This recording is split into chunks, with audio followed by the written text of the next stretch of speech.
Well, good evening, everyone. Welcome. My name is Mark Mamikonian. I'm the Director of Academic Affairs at the National Association for Armenian Studies and Research. That's NASAR. And it is my pleasure to welcome you and to thank you on behalf of both NASAR and the co-sponsor of tonight's talk, the Society for Armenian Studies, whose ongoing collegial partnership on numerous programs we welcome and we value very highly. Unfortunately, I must begin tonight, as I've had to begin other recent events, by expressing our thoughts and our solidarity is with the Armenians of Artsakh, who are now in their third month being held hostage, essentially, with their lifeline to Armenia, the Lachin corridor, cut off by Azerbaijan, and with Russian peacekeepers keeping something, perhaps, but not the peace, at any rate. This is the situation, and we are all cognizant of it. It may seem odd at such a time to indulge, if that's the right word, in historical explorations such as we will enjoy tonight. But although I know we are not saving lives here, and it is always true that on any given day there is a pressing need that is greater than whatever program might be taking place. But in fact, just for that reason, I thank you for being with us, for making time to join us. And I hope it is with the shared understanding or the shared hope that the work we do, and by we, I mean the community of scholars and researchers, is important and has value and needs to go on. So thank you for making time for us. Having said that, I must mention also that an upcoming program that has been announced for next Monday, February 27th, a webinar with Yele Verhey, the Hamidian massacres of 1894 to 1897, challenging traditional perspectives, is postponed. The speaker, who is based in Turkey, is dealing with, well, what a lot of people are dealing with in the aftermath of the earthquake that has killed so many and destroyed many homes and lives. So that will be rescheduled at the earliest possible date. Now, for me, it's a special pleasure to host this program tonight because I believe fervently in the need for more research on Armenian-American history and culture, and in particular, the early community that we will hear something about tonight is territory ripe for exploration. Consequently, Nora Lessersohn's talk tonight, focusing on the remarkable Christopher or Christopher Oscanyan, the Sultan of New York and the Invention of Armenian-American Identity, 1834 to 1895, is of special interest and welcome and a much-needed contribution to bringing this period, at least a little bit, out of the dark. Nora is a PhD candidate in history at University College London. She is supported by a Calouste Gulbenkian Armenian Studies Fellowship there. She was most recently the 2021 and 2022 Joe and Wanda Korn Pre-Doctoral Fellow at the Smithsonian American Art Museum and the National Museum of American History. Her work, which has been published in the Journal of the Ottoman and Turkish Studies Association, Comparative Studies in Society and History, and Memory Studies, looks at issues of entertainment, politics, and transcultural interaction as they relate to Armenians, Turkey, and the United States in the 19th and 20th centuries. She earned her undergraduate degree in Middle Eastern Studies at Harvard University, where I first met her, and her master's at Harvard University, and her bachelor's in the study of religion, also at Harvard College. Please use the Zoom Q&A function at the bottom of your screen, and we will get to as many questions following Nora's presentation as time permits. Please make them be on the subject of the talk tonight. And it's a great pleasure for me to welcome you, Nora. Thank you for being with us, and I look forward to hearing this presentation. Great, thank you. So I can see that I'm pausing a little bit. Can you hear me? We can hear you, yes. The video is a little bit stuck. So okay. I don't know what's going on with the video. But there's some technical, this never happened. We're all on Zoom calls all the time. So bear with me visually. I'm glad you can hear me. Thank you for the invitation to give this talk. I'm very excited. I echo all your words. It seems like it's been constantly these days bizarre maybe to talk about things that aren't in the news, but I think there are resonances that we'll find in our history work as well. So this is also my first talk since having a baby at the end of November and since submitting my dissertation this past Saturday. So I may be a little rusty, but this is the talk. Oh, thank you. This is the story of a man named Christopher Oscanyan and his work to connect the US and Turkey. It is also the story of the identity he created to do so. Above all, it is a story that answers the main questions that started me on an academic path over 10 years ago, especially why does Armenian-American identity look the way it does? So I was going to ask people to take 2 minutes and kind of quickly tell me your understanding of identity, but the screen's all screwed up and I can't actually see responses right now. I wish I could actually see who's here, but I'm having trouble seeing that at the moment. If you're here, send me a message. But fortunately, I did ask some Instagram friends yesterday what they felt identity meant to them. And I have some of their answers screenshotted. So some of the answers I got were how we define ourselves to others, the stories we tell ourselves about ourselves, all that defines only me. Nora, why are you doing this to yourself? Both something that people ascribe to themselves, but also cast upon them. And then this person answering separately, maybe our sense of who we are in relation to everything around us, or, the relation to our externalities. So I'll tell you how I'm using the term, at least at this moment in my research, in a moment. But for now, I'd love if you could just be thinking about what identity means to you. And as we go through the talk, maybe think about what things Oscanyan says and does, and which of them strike you as particularly related to the making of an identity in a new place. So I am what I am. To look for reasons is besides the point. This is a Joan Didion quote from Play It As It Lays that I came across just the other day.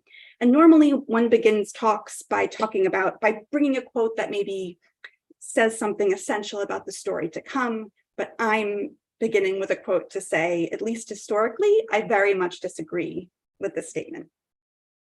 I want to talk tonight precisely about the reasons we are what we are, the reasons we become what we become, the historical reasons, the political reasons, the practical reasons. I believe we create identities for reasons. We create them to produce outcomes and to gain things, though this doesn't mean there aren't also losses in the process. Our creations, our identities can be multiple. They can also change over time. And an identity is often a simplification, simple terms that help others understand us better. Identities make us legible to others. It could also be foisted upon us against our will, but we may make it our own in turn.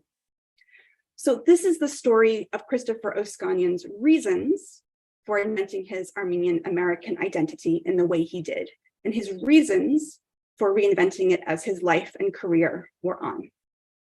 In his life's work to connect the US and Turkey, he had to continually explain who he was as the connector. In practice, this meant he had to continually represent his identity as an Armenian-American. As one of very few Armenians in America until the 1880s, and by far the most prominent Armenian and Ottoman in the US for many decades, Oscanyan's self-representations were also communal ones. So now we'll turn to Oscanyan himself, who you can see in the middle on the left in a picture of a group of New Yorkers on the left-hand side, including the mayor at the time, and a group of visiting Turkish naval officers on the right-hand side. You can also then see him on the right in a self-curated image of himself in Ottoman clothing with a cup of Turkish coffee in hand and a hookah at his feet. You can immediately start to think about the different ways that he represented himself on the right and the way he was represented by others on the left. Oscanyan was born in 1818 in Constantinople, the capital of the Ottoman Empire, which is currently Istanbul, Turkey. You can see that on the map. He was an Armenian Christian in an empire ruled by Muslim Turks, but the empire still had a very large Christian population at the time of his birth. It was an empire known for its multi-ethnic, multi-religious population, so Armenians and Turks, as well as Arabs, Greeks, Circassians, Jews, and many other ethno-religious communities lived side by side across the empire. Because US audiences called the Ottoman Empire Turkey and the Ottoman people Turks, I'm going to use the same words interchangeably today, and we'll talk more about why I'm doing this later. It's actually quite of the essence. With the help of American missionaries, Oscanyan came to the US for the first time in 1834 to study at what's now NYU. Here you can see how he wrote his name in Armenian letters in the registrar.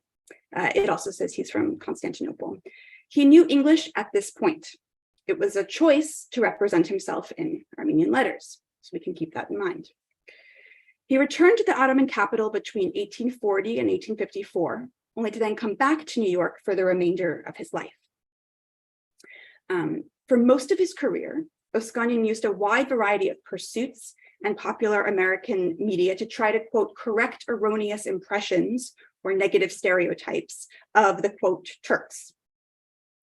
Such erroneous impressions were that Turks were uncivilized, lazy, barbaric, decadent, violent, and lustful.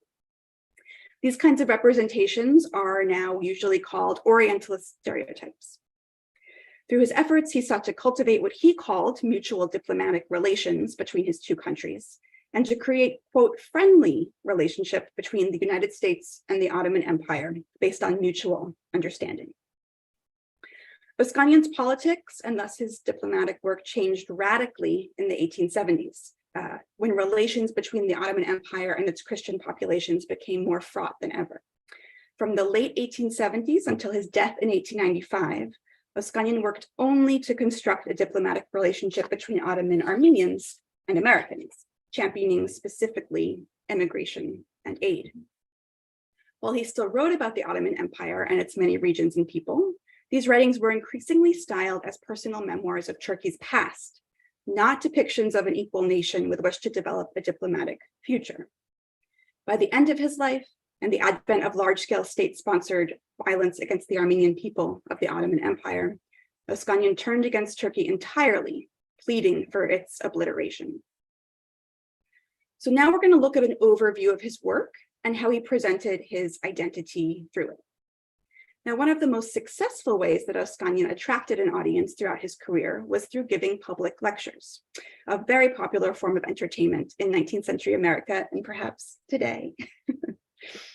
Starting in 1835, a year after he arrived in New York, Oscanyan gave his first public lectures on the topic of Armenia and education among the Armenians. His first lecture on education doubled an appeal to support the efforts of American missionaries in building schools for Armenians in Turkey. And his second lecture was delivered before a literary club of NYU. Now, in both lectures, Oscanyan leveraged the ancient past of the Armenians in order to connect with his American Christian audience and inspire their charitable giving. His acts of affiliation in these lectures were quite clear. He spoke directly of Armenia as his nation and his country. He identified as an Armenian Christian to solicit an American Christian audience in order to bring schools and colleges to his people.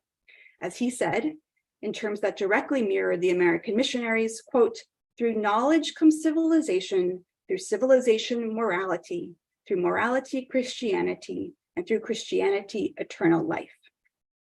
He prefaced this declaration by quoting Shakespeare, which not only demonstrated his own civilized nature and thus his worthiness, but by extension, the worthiness of all Armenians to receive the generosity of Americans. It served to say, we Armenians are like you Americans. In closing, he expressed this similitude in another way, first flattering his American audience by saying that we, the Armenians, cannot but cheer our hearts with the rays of comfort brightly beaming from these most philanthropic and Christian friends of the Western Hemisphere. He then concluded, how wonderful, how interesting that the youngest nation of the earth should become the instructor of the oldest. Like teacher, like student, he effectively said. Now, throughout his Armenia lectures, Oscanyan lamented the loss of Armenia's, quote, independence and political glory at the hands of the, quote, despotic tyrants who ruled over his people. By this, he meant the Ottomans, though he didn't identify them by name. So it's quite interesting that in 1838, Oscanyan began to affiliate with his homeland in a new way. He started to give lectures on Constantinople and the domestic manners, customs, and costumes of the Turks. These are his words. Now, given what he said previously about them, we may expect these lectures to be extremely anti-Ottoman, and yet they are instead sympathetic portraits of the people of Turkey designed to counter the negative stereotypes with which Americans would be most familiar. At the end of one lecture in the series, Oscanyan even identified himself as an Ottoman, describing his expectations as those of a typical Ottoman man. It's already clear that somehow Oscanyan could be both Armenian and Ottoman Turkish. Though he was naturalized as an American sometime in the late 1830s and married an American woman named Maria Louisa Skinner in 1839, Oscanyan returned to Constantinople with his new wife in 1840, at the exact time as a series of reforms were taking effect in the Ottoman Empire. These reforms were designed, at least in theory, to establish more legal and social equality among the ethno-communal communities of the empire. This was a pursuit, as we will see, in which Oscanyan was a big believer. In Istanbul, over the course of the 1840s, Maria Louisa gave birth to all 4 Oscanyan children. Among other endeavors in the capital, Christopher Oscanyan started one of the first ever Ottoman newspapers for the local Armenian community. And during the Crimean War in 1854,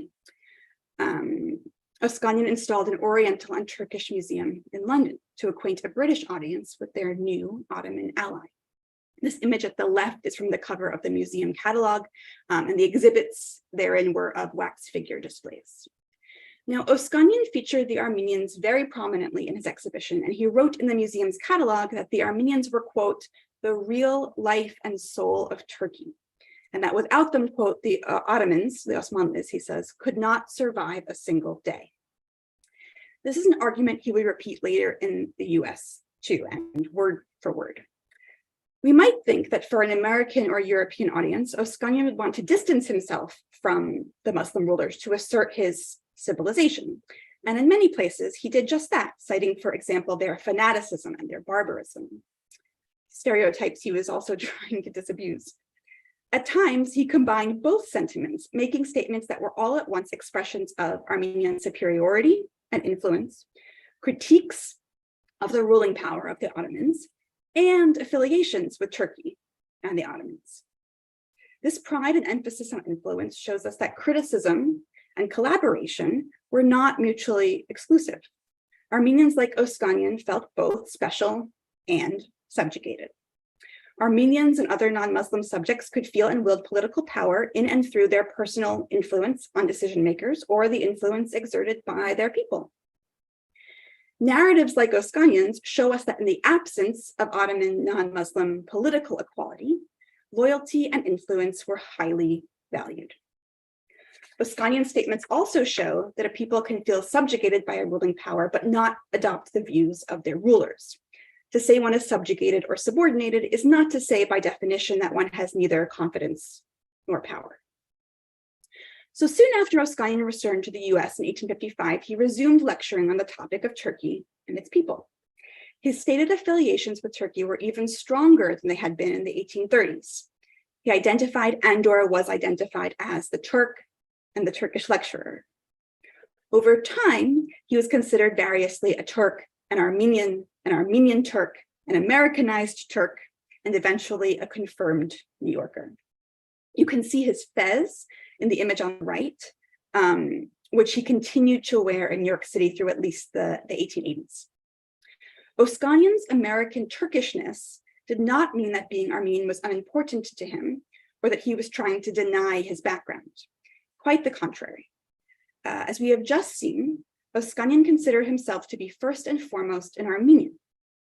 Being a Turk in America did not unmake him an Armenian.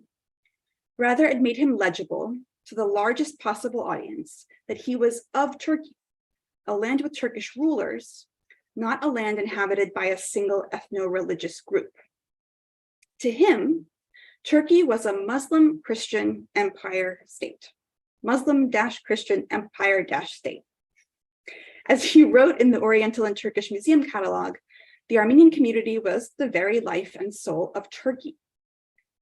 For Oscanyan then, being a Turk was an American expression of ownership and of belonging. It was his American way of saying that he was an Ottoman and that he very much belonged to and came from the land that Americans called Turkey. Now, in these 1850 lectures, as in the 1830s, Oscanyan tried to place Ottoman Turks on equal footing with Americans and Europeans by encouraging his audience to think like Turks and understand their way of seeing the world. He loved using cultural relativism to show how many American practices would seem odd to an Ottoman. After his return in the 1850s, Oscanyan also made two other attempts to cultivate Turkish habits and habits of mind in an American public.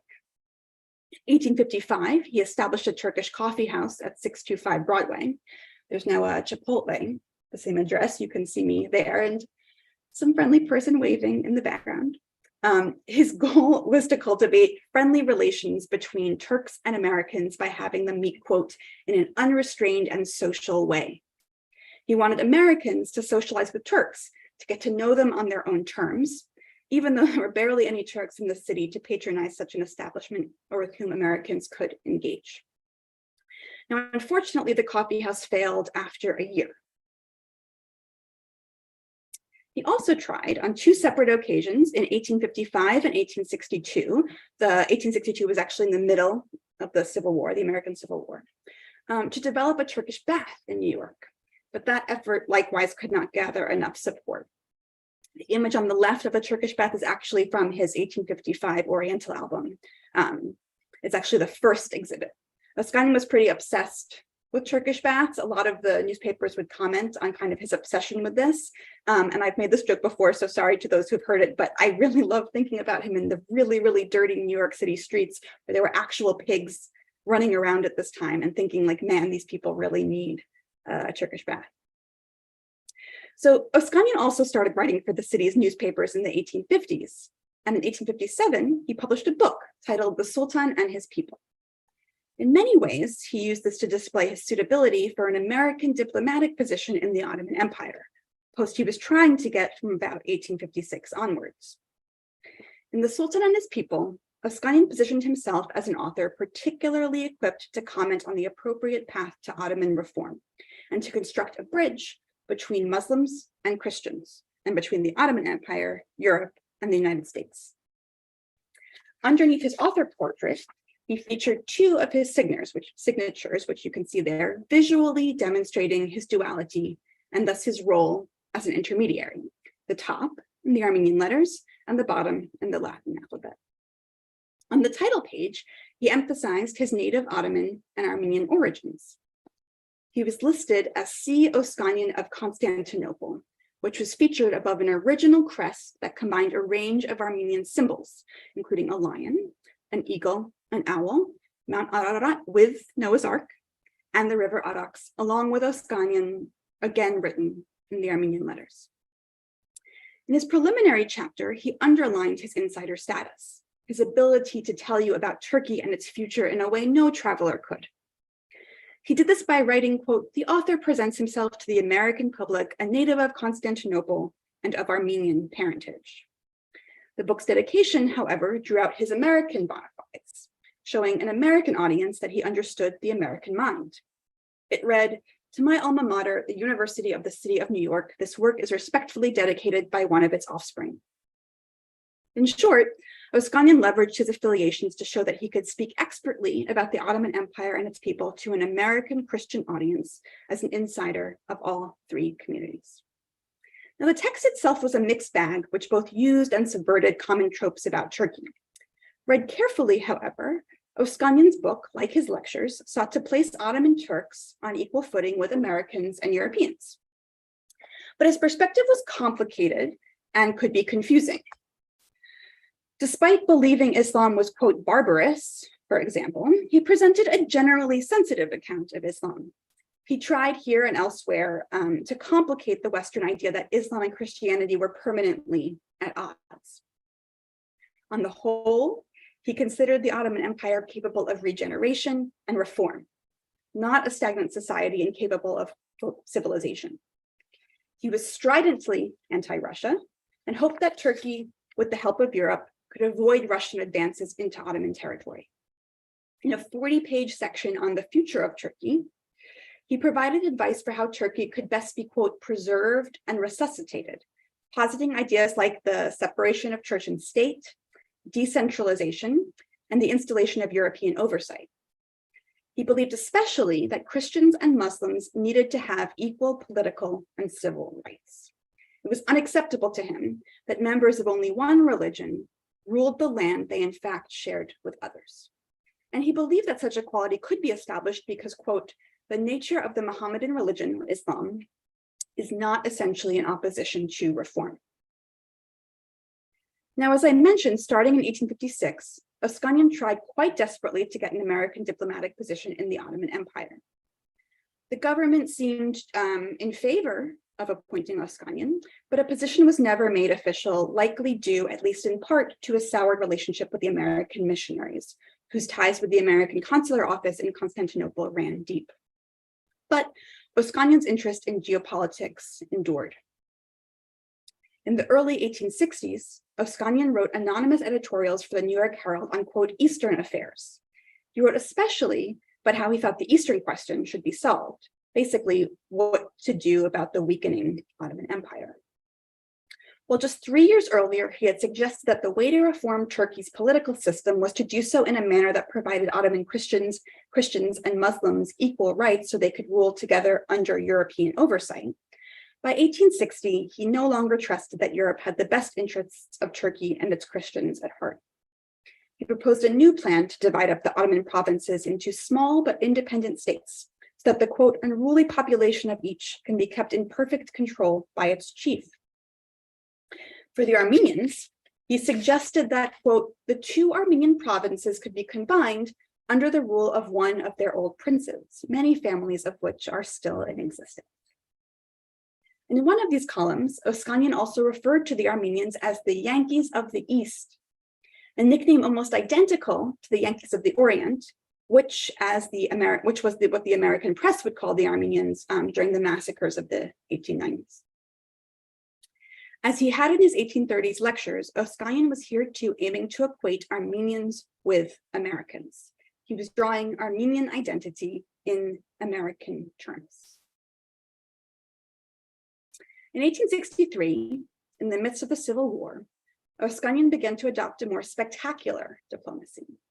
He started lecturing with a troupe of costumed models, all women and one Black man. By the end of the year, his lectures were advertised with the following exclamation: "The Grand Turk and his harem of Circassian slaves are coming." He is the Grand Turk in this scenario. These lectures were wildly popular, and they were repeatedly touted by newspapers as being both instructive and entertaining. But for a man trying to correct erroneous impressions of the Turks, who spent years, for example, trying to disabuse audiences of their preconceived notions of the harem, these new spectacular and suggestive performances certainly risked being counterproductive, no matter what he said about the harem when he spoke. Still, Oscanyan's claim to spectacular authenticity, whether accurate or not, gave him credibility as an expert representative of Turkey, even off the stage. In September of 1863, Oscanyan published an album of 23 photos of himself and others wearing the Ottoman costumes from his popular Women of Turkey lectures. These images were also printed on cartes de visite, which are basically small collectible cards. Here he used himself to model Ottoman clothing and behavior, much like he wore his fez around town and championed Ottoman institutions like the Turkish coffee house and the Turkish bath. Again, this reinforced the image of his being an expert representative of Turkey. This is an image of a Turkish hall. He started in 1864, basically to centralize his lectures. You can see he used the image from his album and cards at top. It's touted as being the grand novel, highly moral and instructive Oriental entertainment. Now, Oscanyan finally received an unofficial, if unpaid, diplomatic position in 1868, though it was from the Ottomans, not the Americans. He was named Consul General of Turkey in New York, not long after the first Ottoman minister had been assigned to DC in 1867. He served in this position until 1874, when he either resigned or was forced out, owing largely to his ineptitude at being corrupt. Basically, he did a poor job of facilitating kickbacks for himself, and he upset both Turks and Americans, in the process. Oscanyan litigated one of these sour deals all the way up to a Supreme Court case in 1881. He lost and was actually chastised by the court precisely for thinking like a Turk in America. Now, his political dedication to Turkey pretty much ended along with his consul position. By the Russo-Turkish War of 1877 through 78, Oscanyan had even changed his tune on Russia, which to this point he had staunchly opposed. When an audience member asked during an 1877 lecture if Russia was better off than Turkey, Oscanyan answered yes, because, quote, Russia's religion is one of improvement, and Russia is amenable to the laws of change. Russia can be made better, Turkey cannot. This, you may note, is a big change from 1857, when he said Turkey could reform and that Islam was not opposed to reform. So what happened in those 20 years? Well, it seems likely that it was a turn at least partly driven by personal bitterness and resentment based on the consul situation. But his pivot was likely fortified in the years immediately following by what historians call the internationalization of the Armenian question. From the 1860s onwards, both Christian agitation and anti-Christian sentiment in the empire were on the rise. And in the aftermath of the Russo-Turkish War, which the Russians ultimately won, Christian majority Serbia, Montenegro, Romania, and part of Bulgaria were all granted by the European powers autonomy from the Ottoman Empire, for which they had agitated. The Armenians also campaigned at the Berlin Congress at the end of the war for reform, civil rights, and partial autonomy in the Armenian provinces, where looting, violence, unfair tax collecting policies, and other forms of discrimination were growing more severe. They were given only a tepid promise, however, the Ottoman government would carry out the necessary reforms and improvements. Feeling empty-handed and resentful, Armenian nationalist organizations were fortified and formalized after this in the 1880s. Of course, having now lost the critical mass of its Christian-populated territory, the Ottoman government also moved towards more pan-Islamic and later Turkish concepts of organizing the remaining empire, moving away from these reform doctrines of religious inclusiveness and equality that they had articulated for most of the century. So it's in this context that we can start to understand why, from this time onwards, Oscanyan's diplomatic efforts in the US were undertaken on behalf of the Armenian community exclusively. And things, as we know, were only going to get more challenging. By the 1880s, Oscanyan was encouraging Armenian immigration to America to, quote, show them an opening against Turkish tyranny and persecution. To do this, he once again sought to connect and conflate the Americans with the Armenians. He wrote, "The Americans were a kind-hearted people and loved all who were industrious and sober. Therefore, the Armenians were just the people to suit their peculiarities and would on that account gain their affection and sympathy and would soon prosper." In 1889, now as a part of an Armenian-American community of thousands, Oscanyan started an Armenian language newspaper in New York, the Freedom or Liberty national newspaper. Tag here reads, "The price of freedom is blood alone." This, we should note, echoes the rhetoric of contemporaneous American revolutionary parties like the ARF. In his newspaper, Oscanyan made references to popular American themes. For example, he asked why the Armenians in the Ottoman Empire were deprived of the, quote, right to live and pursue happiness that belonged to every person. This, of course, is the well-known claim of the Declaration of Independence. He made these Armenian-American associations once again to pursue his political goals. As he wrote, "Indeed, we express enmity towards the Turks to the point of hatred, but our enmity is neither personal nor social, but merely political. Turks have persistently persecuted and exterminated Christians, and we will certainly oppose this Turkish conduct.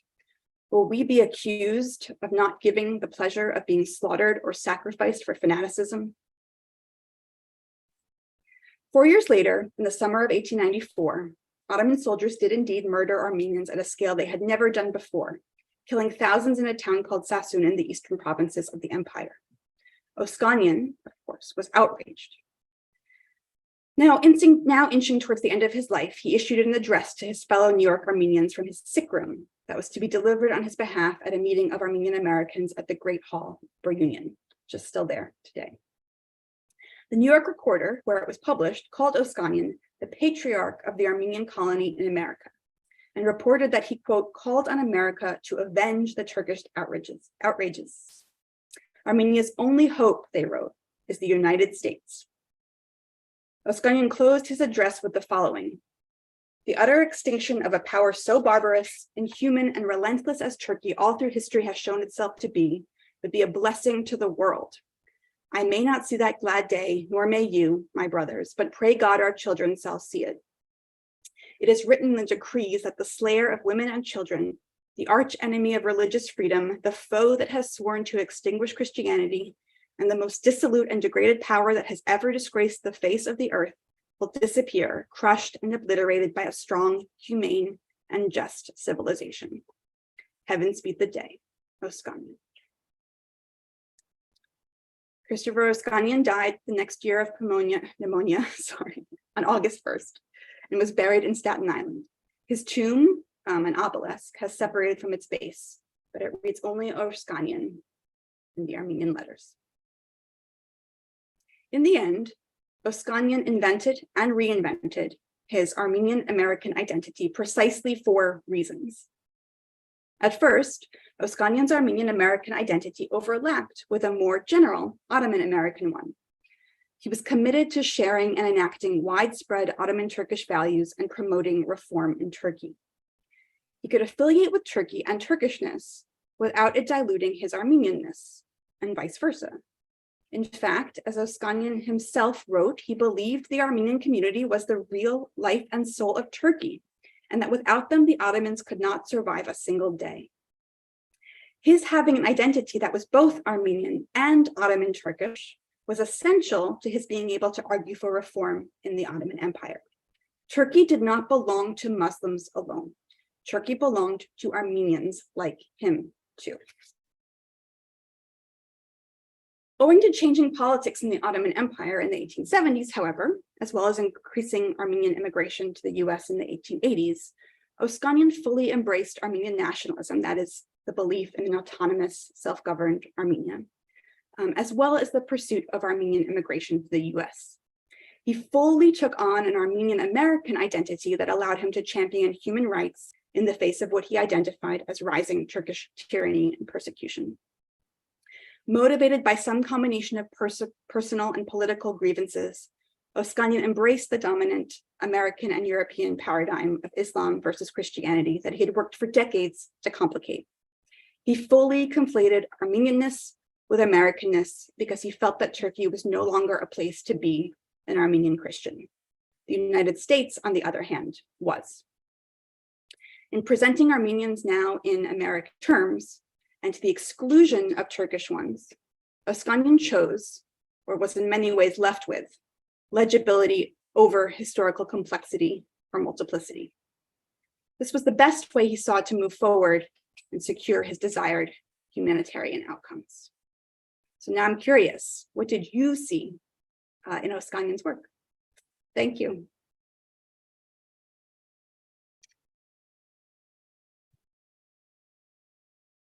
Thank you so much, Nora, and I'm happy to report that the video glitch straightened itself out after a couple of minutes. So that was a great relief. Now, yeah, this is great. Everything's working right now. Hallelujah. So I encourage the audience, if you have questions, use the Zoom Q&A to submit them, and we will pose them. And so I have a couple of questions. Actually, I have a long list of questions, but I'll start with a couple of questions anyway. So at the time, in the early stage of Oscanyan's active career in the United States, who else was writing, speaking, advocating on these issues?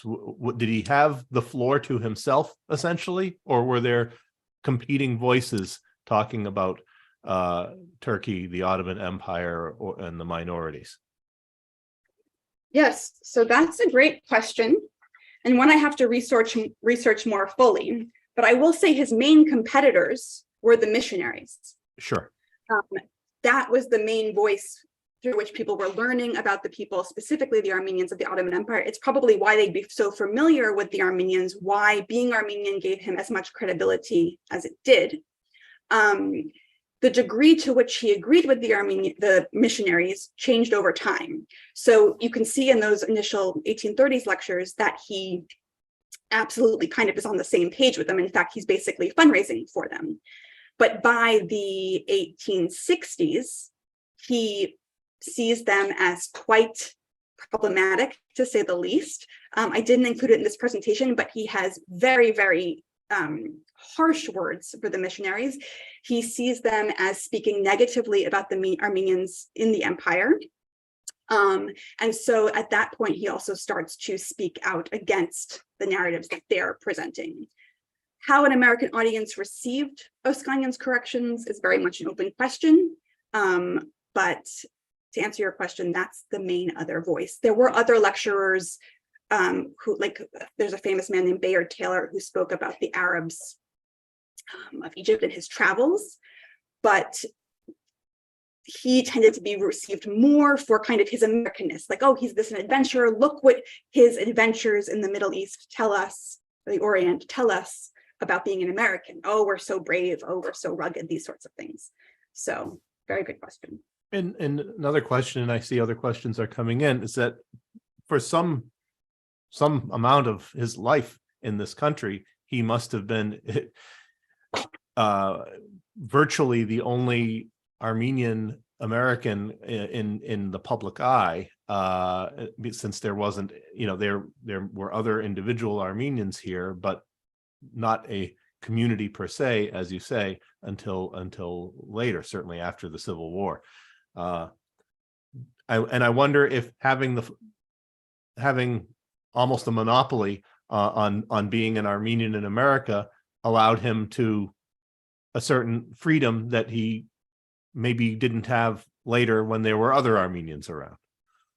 Yes, he certainly had so much freedom. Yes, so he in some ways has to be fitted into the narrative that's maybe happening collectively, though I guess we can also see ways in which he foreshadowed that narrative, like saying the Yankees of the East, for example, in the 1860s. But particularly with his presentations of Ottoman Turkishness, so his Turkish coffee house, for example, and his lectures, he had no one to correct him. So there are very funny stories about how this lecturer I was just talking about, who went to the Middle East and started representing the Arabs when he came back, he tried to speak Arabic or Ottoman Turkish, or, he's tried to speak some Middle Eastern tongue to the waiters at the Turkish coffee house who were supposedly native. And the waiter did not understand him. And then eventually Bayard Taylor, this lecturer, asks him, what's your name?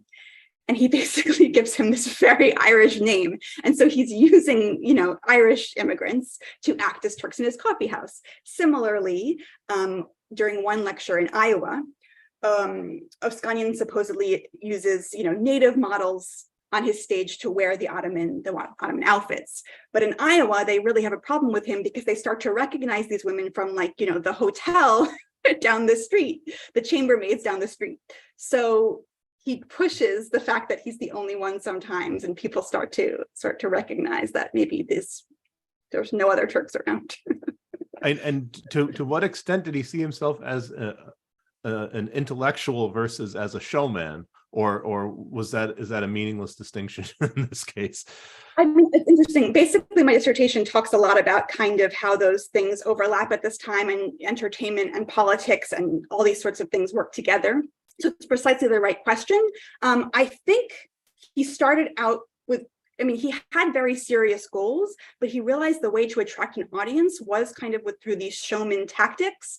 And so to increase his audience, he increased his showmanship, which obviously is going to take away maybe from your literary merit, as I saw in one article. But that's one of these paradoxes that I kind of tackle in the larger project, which is, can you have serious educational goals when you're also trying to entertain the way he was? Well, we're doing both tonight so far. So Let's not a question from an audience member, but an observation.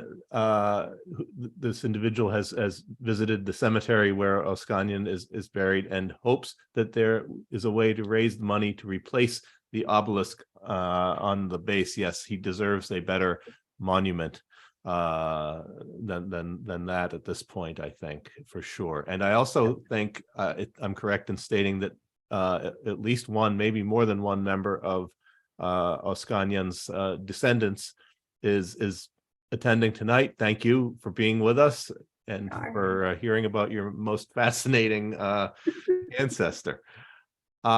A question. Thank you for your wonderful presentation, Nora. Curious if Oscanyan collaborated with any Armenian intellectuals still living in the empire in the mid-19th century, and if so, how did they view his work in the United States? Yes, so Jennifer, you and I have to talk about this. He very much was in conversation with Armenian intellectuals still living in the empire. I don't have full information about that. I'm not sure I can find full information about that, but he's periodically represented as associating with them. I'm trying to think of the best way to answer this. So there's an anecdote, I wish I had it handy, where basically it says a bunch of his associates in the Ottoman Empire took him to try to get some sort of position in the Ottoman Empire. And the Grand Vizier at the time asks Oscanyan, what would you do to better acquaint the Americans with the Turks? And he says, I build a Turkish bath. And basically he gets laughed at and they say, this isn't serious. This man's not worthy of, even being a teacher, this kind of thing. I don't know if that's a real story. I don't know if it's a representation of kind of the way Oscanyan was perceived by some people, not all people. This is a question I want to explore further. It seems like he had a giant social network of friends. It also seemed like he sometimes had a tendency to, what's the word? He had some falling outs with people. So I would be very curious to see what remains of his friendships, the record trail, the paper trail of his friendships. Do his papers or archives in any form survive? No. So there's no centralized papers or diaries or letters or anything. I've pieced together his whole life story basically from a lot of newspapers, his primary sources, the album, the catalog, his book, a book he wrote as the Consul General about the United States and Turkey, as well as letters that appear in other people's archives about him or to him. So for example, in the Sumner papers at Harvard, there's a letter that Oscanyan wrote to him to champion the support of citizenship for formerly enslaved people in America after the Civil War. So you'll find these single pieces. It still is a lot of detective work.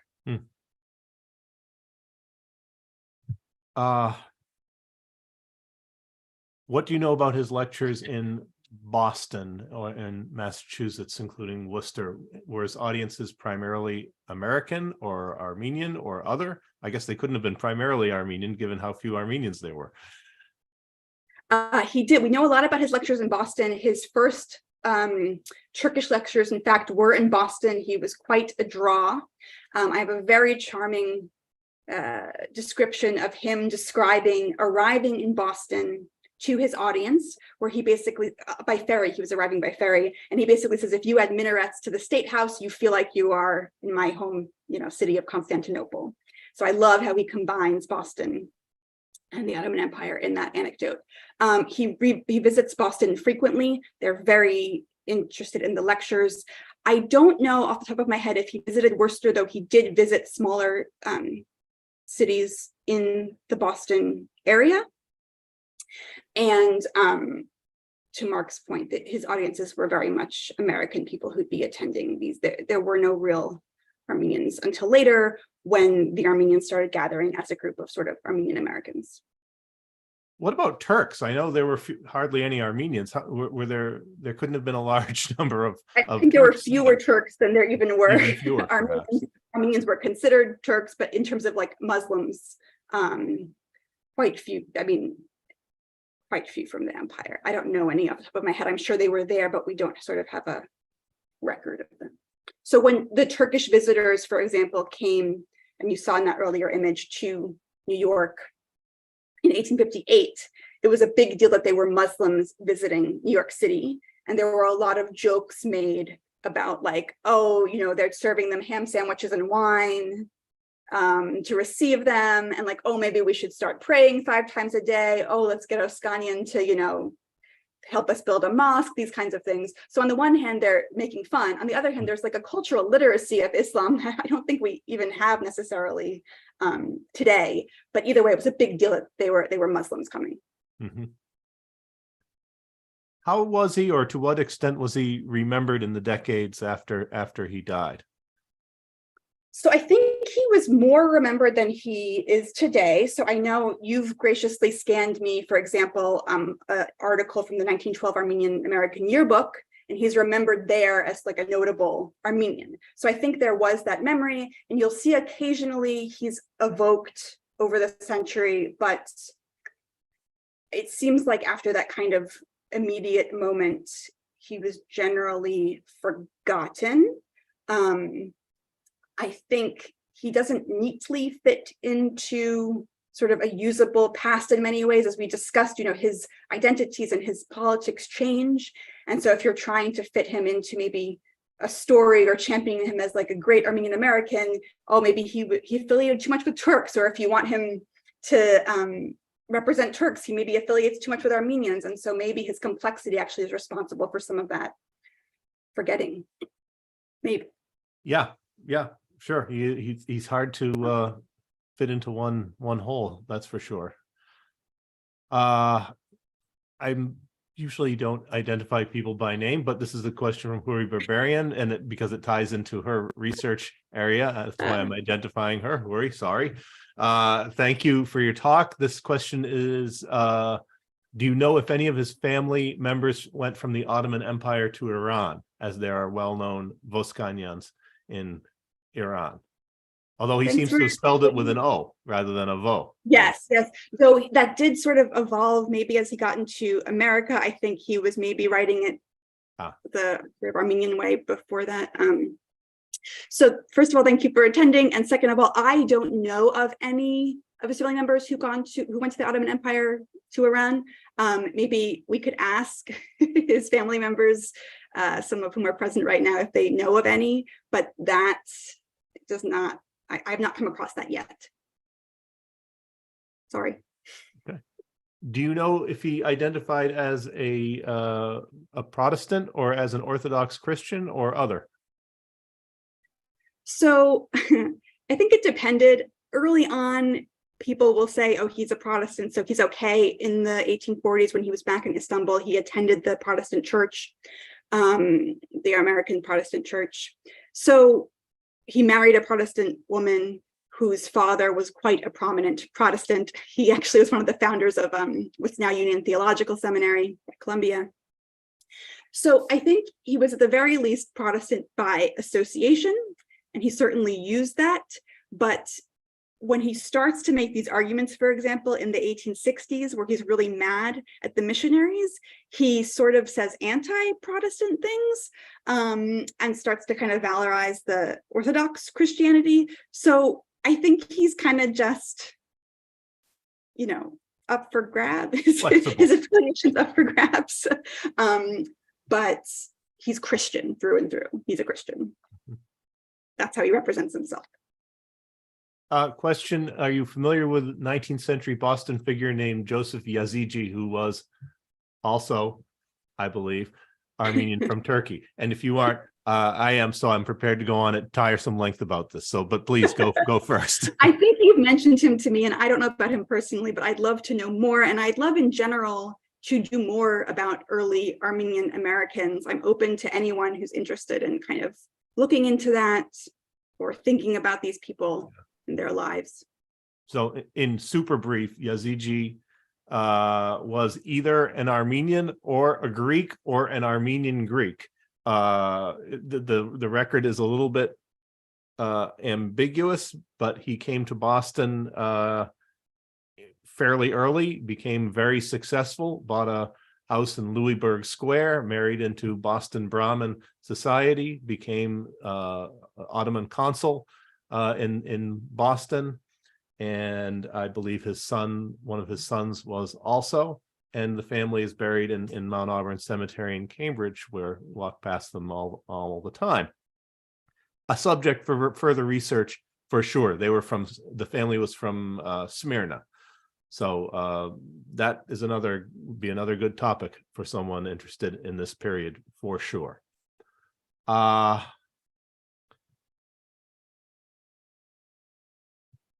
see. Yes, perhaps you touched on this, but since you've highlighted his involvement with evangelical missionaries, can you elaborate on how he reconciled his Armenianness and Americanness in terms of religion? Maybe you spoke to this already, or was that just not an issue for him? Reconciling he reconciled Armenianness and Americanness in terms of religion, namely Apostolic Church and Protestantism. So I think it all just fell under the umbrella of Christianity. And at this point, Christianity, all Christians, except maybe Catholics, were against the enemy of Islam. Mm-hmm. So for his purposes, he was an Armenian Christian, Americans were Christian, and that was what united the two. And that was how he was going to represent his Armenian-Americanness, specifically against Turkey at this time. And in general, just to convey, it was the shorthand for civilization and these sorts of things in the 19th century. So that was kind of how he fudged it, I suppose. And it isn't as if he was going to go to the Armenian church. No. Since that was not an option. Just wasn't an option. Recommendation from Muga Göçek, getting in touch with the Prime Minister's archives in Istanbul and asking about their entries on Oscanyan to see what they have. Have you explored Ottoman archival sources at all for Oscanyan, especially his tenure as consul? Yes, I have. What I've been able to find with the help of others in the Ottoman archives, it's basically all stuff about his activities as consul, specifically when they're upset about the sort of legal troubles he's getting himself into. But I think there's more room to dig and see what else I can find about him, about his sort of activities abroad. Did the Ottoman authorities not know that he had been such a vocal proponent of reform in the empire, or did they not care? Or a giant question to me, and maybe it speaks to what you were saying earlier, which is that he's just this one person. Maybe it doesn't matter. Maybe they just let him say whatever he wants. I really can't quite figure out how to square the circle of him saying some of the things he said, and then in 1868, which is well after he said bunches of negative stuff. He's a representative of the Ottomans. When he's consul, he's very much a defender of the Ottomans. So this booklet he writes in 1868 about the United States and Turkey is basically talking about the Crete insurrections at the time. And he's very much saying, they have nothing to complain about. Like, they have it really good. These Greeks can't govern themselves. You gave Greeks independence. They can't govern themselves. Like, basically Americans don't bother supporting these people's demands. So really pro-Ottoman at that time. But yes, I have no idea why this was okay or what people's thought process was. Yes, another good question. Given the failure of the coffee house and the Turkish baths, how did he make a living? As a lecturer? Yes. Or yes. So as a lecturer, you get money for writing in newspapers, but financial concerns reappear a lot throughout his story. He has financial anxiety. He doesn't seem to be the world's best businessman. As someone has said to me, if you're an American at this time, like if you're not getting rich somehow, if you're not like buying land in Ohio or whatever, you're doing something, maybe you should rethink. He was so committed to this intercultural education and diplomacy. I mean, he wasn't looking to make money in any other way. That said, it does seem like he served as the custodian of the Columbia Law School, which was brand new at the time, in the early 1860s, for a period. And I kept checking, does custodian mean what it means now? Apparently it did, because there's Oscanyan comes up in the diaries of a very famous New York diarist, George Templeton Strong, where he basically says, I was talking to the custodian at the library today, at the law school today, and he was telling me how he wants a diplomatic position in the Ottoman Empire. And I told him, I'd help him out because basically he's so bad at doing what he needs to do as a custodian, he may well be a good diplomat. So that story tells me that he was doing lots of different things to try to make money. And he eventually becomes the library of the law school. And for a while, when he comes up in the newspapers, his correspondence address is the Columbia Law School address. So he's clearly associated with the law school. When he starts his Turkish bath, for example, on his board, there's a lot of Columbia men serving on the board. And so he seems to be affiliated in some way. But yes, he was basically always trying to make money, and sometimes more successfully than others. He was, I should say, one of the highest paid lecturers on the lecture circuit. Why that didn't translate into more like stable income, I'm not sure. And maybe that wasn't a permanent position. Maybe a few years he was kind of the highest paid, but it didn't endure type thing. So how did you start working on him, and how does this fit into your larger doctoral research project?